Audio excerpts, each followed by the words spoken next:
Hello and welcome again to this third and last segment of this week's presentation for the seminar Understanding Transitional Justice.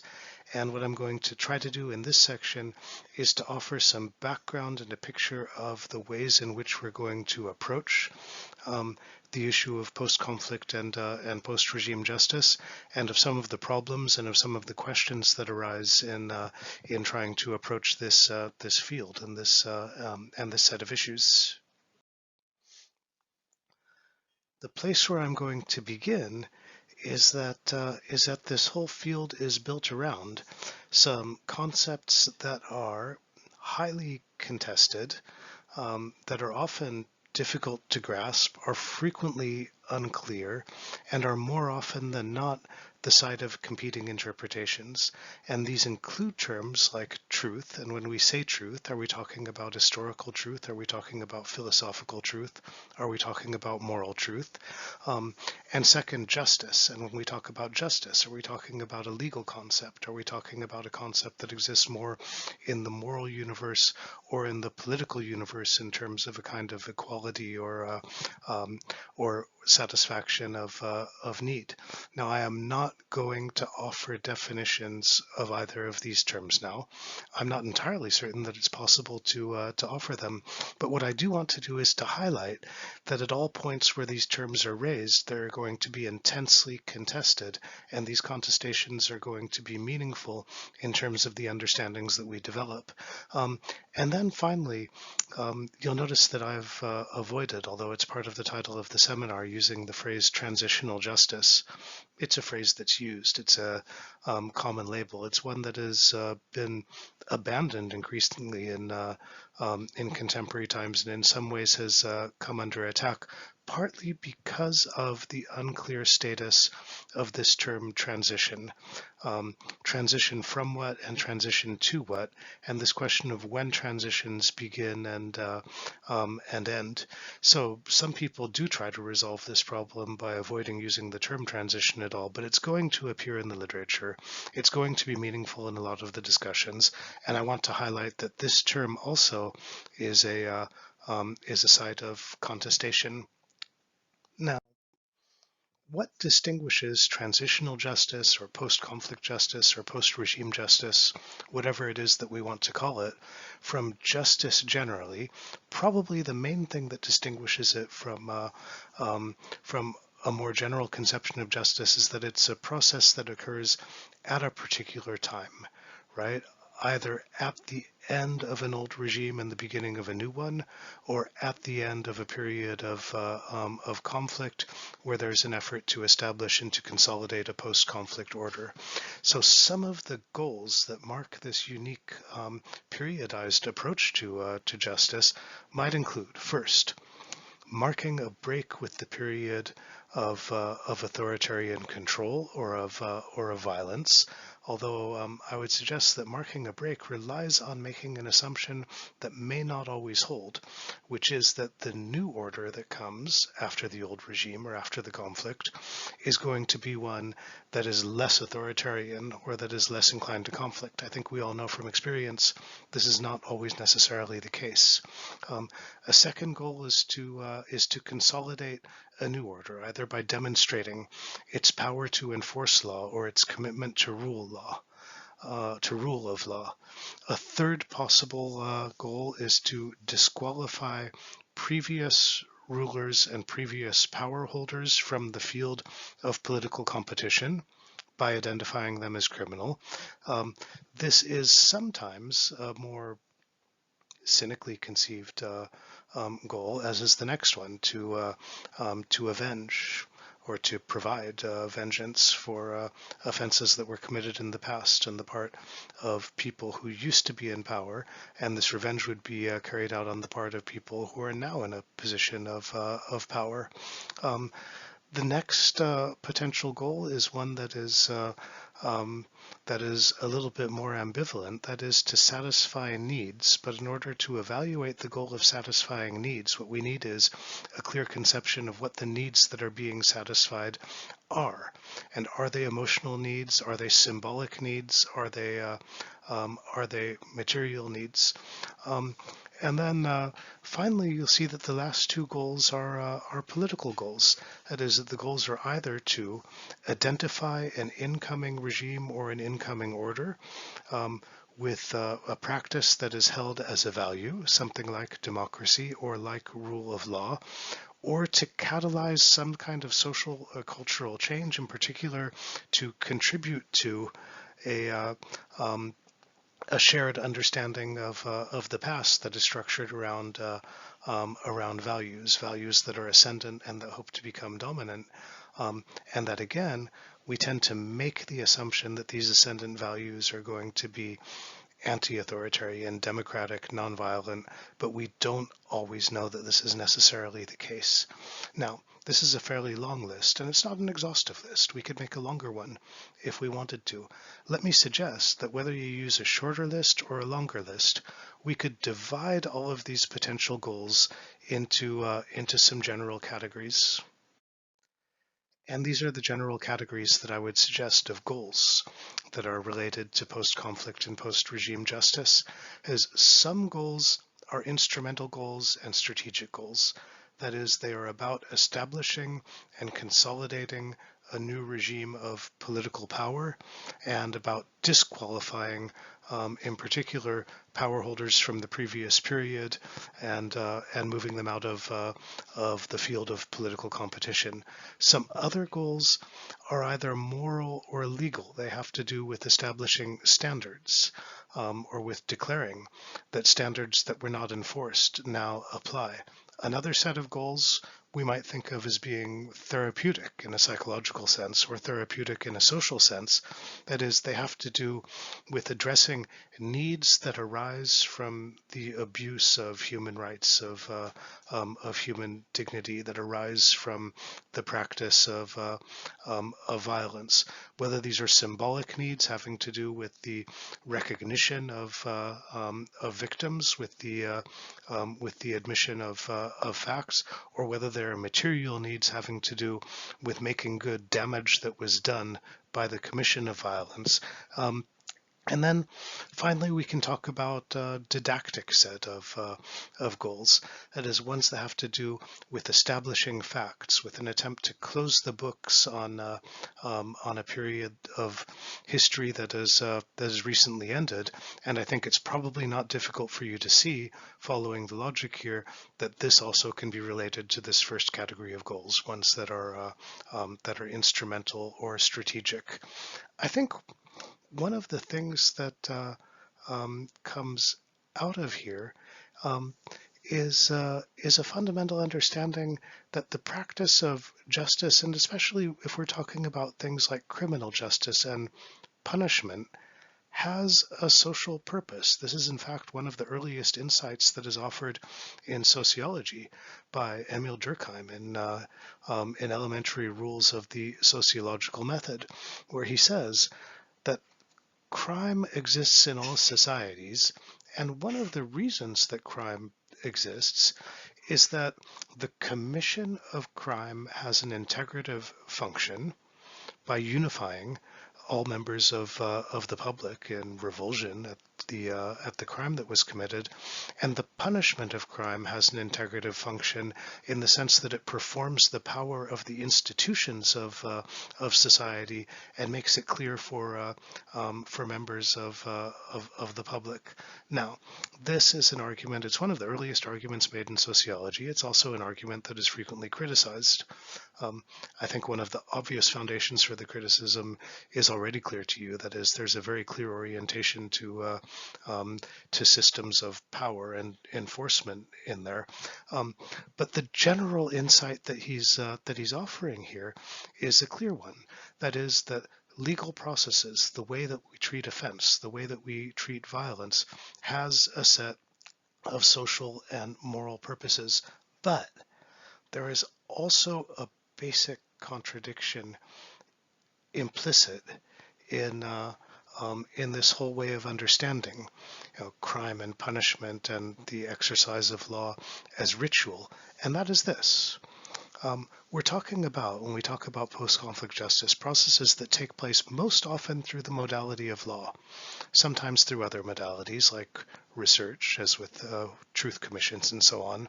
But the consequences of the activity that's undertaken are anticipated to be seen in other spheres of social life aside from law, especially in culture, that is, in public understanding of history, in the character of the political order, in terms of emotion, in terms of relations between individuals and groups. Let me try to put this to you in a little bit of a mechanistic way. Um, this first item here on the slide is the set of causal links with the arrows meant to represent relations between cause and effect that are postulated by most advocates of transitional justice. That is, what they say is that if the truth is discovered and found, this will lead to the achievement of justice, and when justice is achieved, this will lead to some kind of catharsis, some kind of traumatic moment in which understanding is changed in the social sphere, and that the effect of this catharsis will be change, whether it is political or social change, in terms of consolidation of a new order, in terms of reconciliation of groups in society, in terms of the marking of a moment at which there is no return to the old order.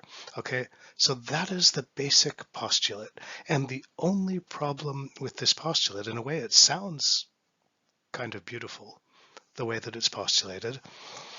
The only problem is that we have almost no instances in history of this actually happening. It is, of this progress from cause to effect taking place. And why does it not seem to happen? Well, probably for a small set of reasons. First of all, what we're doing when we talk about things like catharsis leading to change, these are concepts that come from the psychology of individuals, but the effects that we anticipate are not on the level of the psychology of individuals. They're on the level of institutions and of social collectives. So if we imagine that change within institutions or social collectives is going to follow the same patterns as changes on the individual psychological level, we're probably going to be disappointed. Second, we tend to make a set of assumptions about the societies in which we expect change to happen.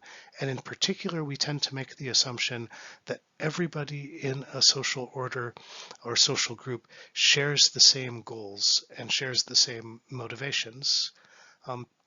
I think that probably I don't need to make a very detailed argument to point out to you that this is very infrequently the case, and most of the time it's not the case. And third, we tend to make a set of assumptions about the character of the groups who are administering post-conflict justice, that they have a primary interest in truth, in satisfying needs, and in liberating people from the burdens of history. This is also not necessarily always the case, and frequently it is probably more often not the case than it is. So having talked about goals of transitional justice, let's go on to talk about some criticisms of transitional justice. First, particularly where we're talking about retributive, about criminal justice, every process of administering justice through prosecution and punishment is always going to be limited and is always going to be incomplete.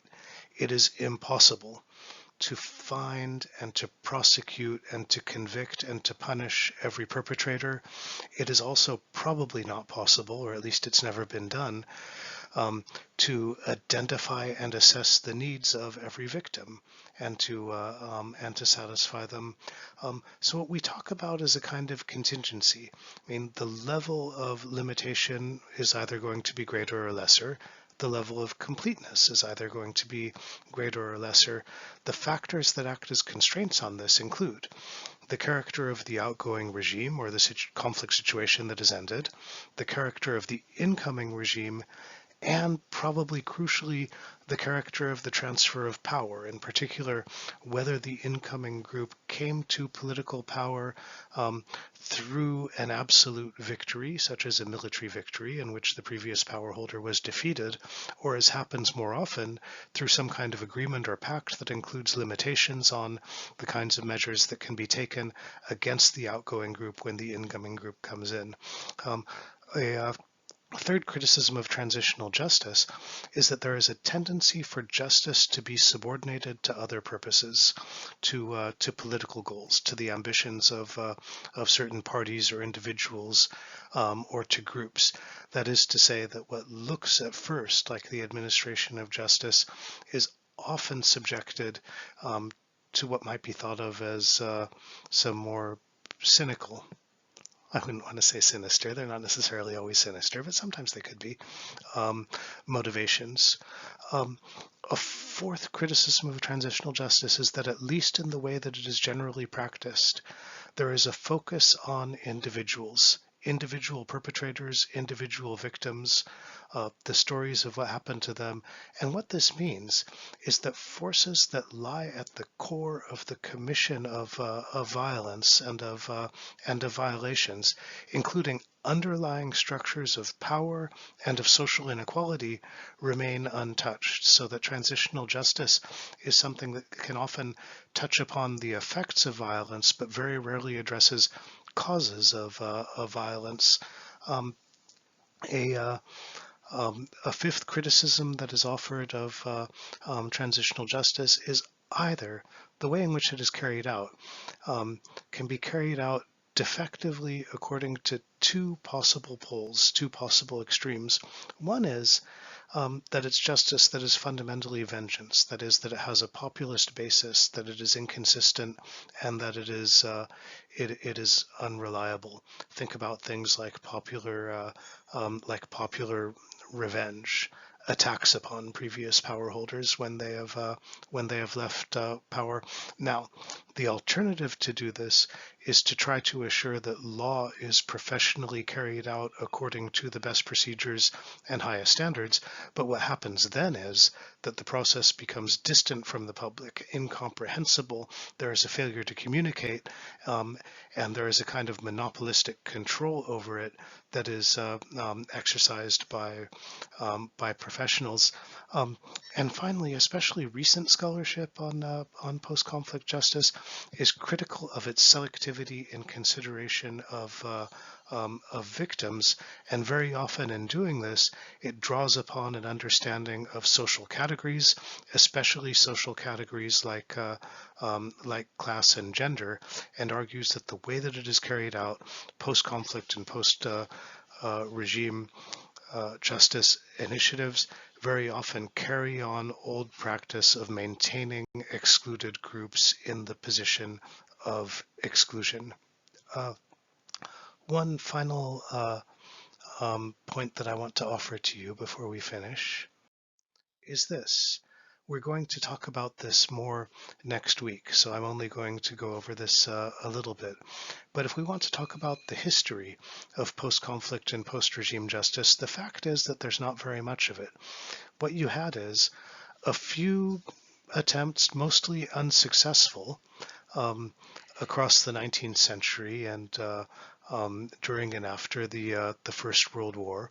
You have the first international tribunals established. These were military tribunals at Nuremberg and Tokyo at the end of the Second World War, and some initiatives in individual states. And it's in this post-World War II period that you see the passage of a lot of the legal instruments that are most important for maintaining standards of justice. These include the revisions of the Hague and Geneva Conventions, the Genocide Conventions, the International Declaration on Human Rights, and so on. But what you see with the adoption of these documents is very little effort going on to implement them. This begins to change with two dramatic violent events in the 1990s, and this include the large-scale violence that took place in the former Yugoslavia with the breakup of that state in the 1990s and the genocide in Rwanda. It's with that that you saw the establishment under the auspices of the United Nations of the first international tribunals, and then the development of several hybrid tribunals and explosion of truth commissions and so on in that period. Maybe another period is marked by the founding of the International Criminal Court, which began working in 2003. It might be possible to talk about another period which may be ongoing now, and that is a retreat from post-conflict and post-regime justice and a kind of minimalism. But this will be our main topic for next week, and I want to save it for next week when we'll go into much more detail on it. And just leave you with a final note. That is, we have readings that are based on research and mostly research based on events that are located in the past. Events are still ongoing and they're important.